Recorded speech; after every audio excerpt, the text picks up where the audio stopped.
Welcome to Recharge Build. Hey guys, just want to give you a little update. I'm skipping all the boring stuff. I didn't figure you guys wanted to watch me gut the interior, but here it is, pretty much gutted. I'm going to go ahead and start on ripping out the rear subframe and fuel tank and all that good stuff.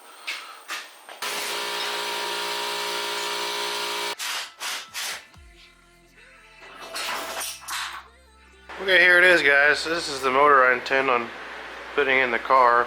Fresh out the junkyard. I'm pretty sure it's a 4.8. It is a 4.853 block, but I'll figure out later what exactly it is. The reason I don't know exactly what it is because when I got it, it was just sitting in a pile of scrap engines, basically.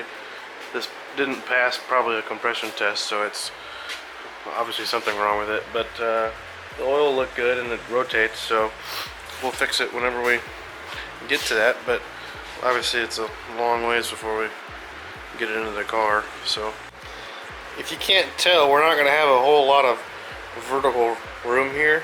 So when you look at the motor,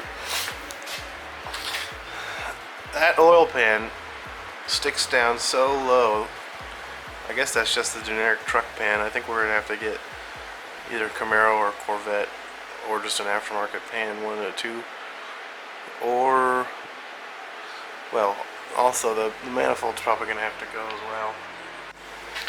Here's one thing that I like about all these engines that come from the junkyard. They love to use seat belts as like a, you know, what would be a chain or some kind of hoist apparatus. Just a couple knots and an old seat belt. No big deal. Anyway, we'll get this torn down here in the future and figure out what's wrong with it, and you'll see that coming up soon.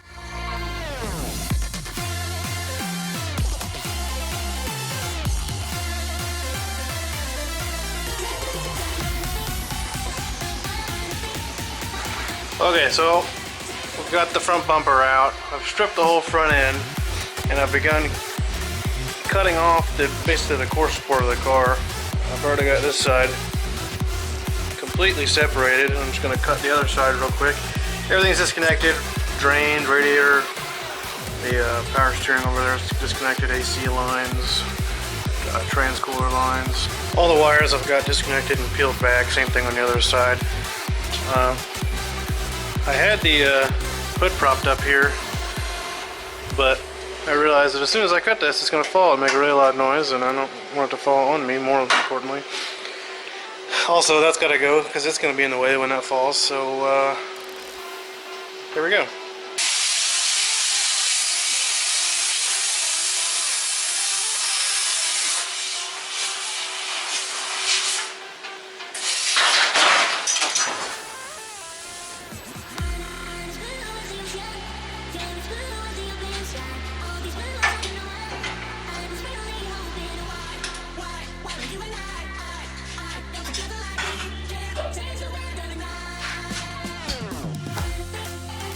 Well, that sure made things easy.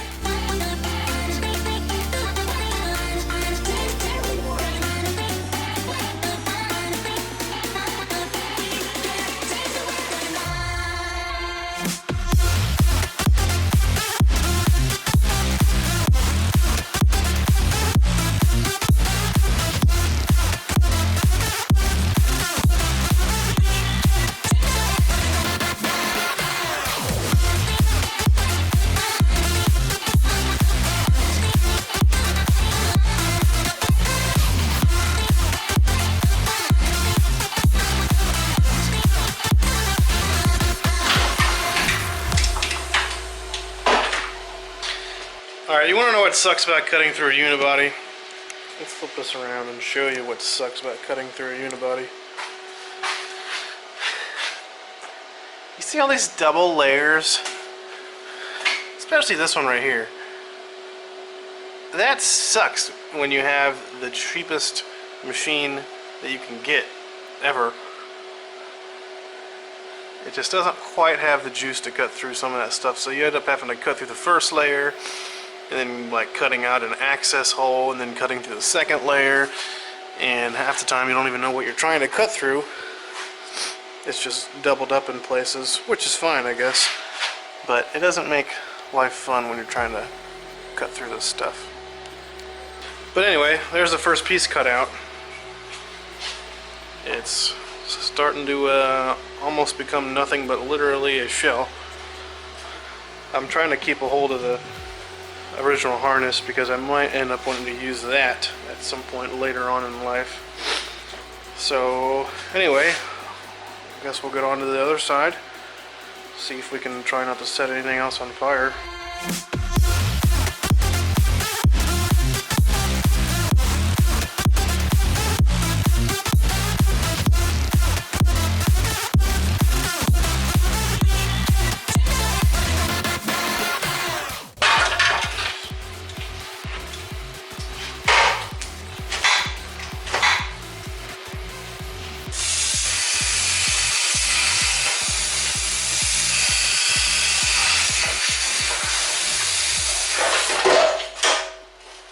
Alright, here it is. Hopefully this is what we'll end up with. I got something pretty cool to show you. Check this out.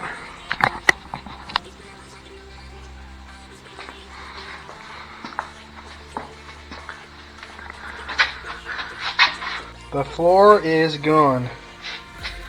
It's plasma cut out what used to be the rear seat area and pretty much the whole trunk. This took quite a while. I'll have to come back and clean a lot of this up because a lot of it's rough still, and I don't want this to be a tetanus shot waiting to happen. I've already gone ahead and put in, it's just tacked in right now, this tube. This is where the 4-link will mount, at least the lower links of the 4-link. I'll have to cut this out later for some kind of drive shaft action. We've also gone ahead and made the main hoop for the roll cage. There's also a shoulder bar. That is done, and it's just tacked in right now. You can see there's I had to go get quite decent here. There's actually a whole, this is like 1.25 inches up here, so it's quite a little decent box we made. There'll be some stuff underneath the car too, because this is really thin, and it's that would probably be good how it is. Many people have probably done it that way, but I'm still going to put something underneath that will be tied into this tube and a whole bunch of other stuff down here, so it'll be mega strong. Never have to worry about the roll cage poking through the floor in the event of a rollover or something crazy. So anyway, floor's gone. Time to put an axle on here. Here's the axle we're going to put under this thing. It's a Ford 8.8. I got it for $100 from a guy that was holding on to it for a project that he had. Things didn't work out, I guess, so it came with disc brakes on it. It's a 3.3 something ratio. It's already got our 4-link mount brackets on here that we're going to use. Other than a little bit of rust, it's a gem.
Okay guys, check this out.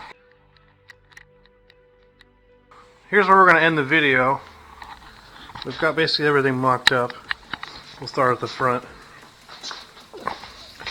Look at all this space. That's not exactly where the engine's going to sit. It's probably going to come up about 1 inch from where it is due to oil pan ground clearance problems that we may run into. The fenders are bolted to the unibody exactly how it would be from the factory. Luckily, whoever designed this little deal helped us a lot because we're using the factory attachment points from the bumper to the fenders. All we basically have to do now is make some kind of mount from our front frame box section, if you want to call it, up to the front bumper. It should be pretty straightforward. Make some headlight mounts, and then from there we can mount the engine, do the suspension. But look at all that room. I know there's going to be tires in there and a radiator. We're going to do a radiator that lays down at a kind of an angle. You can see from in here what things look like. Here, let me get a light. So the engine's pretty much in the car at the moment. You can see literally the old firewall right there and the now driver's side cylinder head. We're pretty much touching each other. I'm probably going to get a different front accessory drive so we can move the motor a little bit forward, but honestly, it is kind of where it needs to be. Maybe I won't do that because we want to get the motor as far back as we can to try and get the engine behind the front axle as much as we can. It is going to be behind, but not by much. You can see that lack of ground clearance we're going to have. I've done some measurements. It just needs to come up about an inch, and we'll put a different pan on it, and it'll be fine. And then when we come to the back, there's our axle. It's pretty much mounted where it's going to go. It's kind of at ride height right now. Now we just need to make a 4-link. Still a lot of work to do, but we're getting there. For now, we're going to keep this factory dash bar in there for 2 reasons. One being I'm hoping that it'll kind of help keep this thing structurally sound while we're working on it until we have a full cage in it. Also, you know, it's kind of cutting that giant hole in the firewall. I'm hoping that that thing will keep it from spreading apart. I don't think it's really going to move that much, but I'd rather be safe than sorry. I don't want the car to spread open while we cut a giant hole in the floor. That'd be bad. The second reason is it mounts the factory steering column. For budget reasons, that's what we're going to use for now. Later we can come back and get rid of the ugly dash bar, although I did kind of parade up a little bit and cut off some of the ugly stuff. Later we'll come back and put a real column in the car. That'll be a project for down the road. The clutch pedal's mocked up in there. Funny enough, the holes on the automatics were there for the standard clutch pedal that would be bolted in. Those were those threads that hold that in are the factory threads. There's some holes through the firewall that have to be drilled, but the holes are there. They just need to be punched out. Let me crawl up under here and show you how this mounts. So we made these bungs here that capture 2 of the factory studs that the subframe would have mounted into. Obviously everything's just tacked together right now because we're going to take this back out and weld it at some point after we get the motor mounts mocked up and suspension pickup points on here. I wanted to keep this thing removable for now so we can take it in and out to do all the welding. Well, the fully welding part, obviously we'll attach everything in the car. Maybe not, I don't know. But once we do get it all fully welded and ready to weld in, we are going to box in from here to here.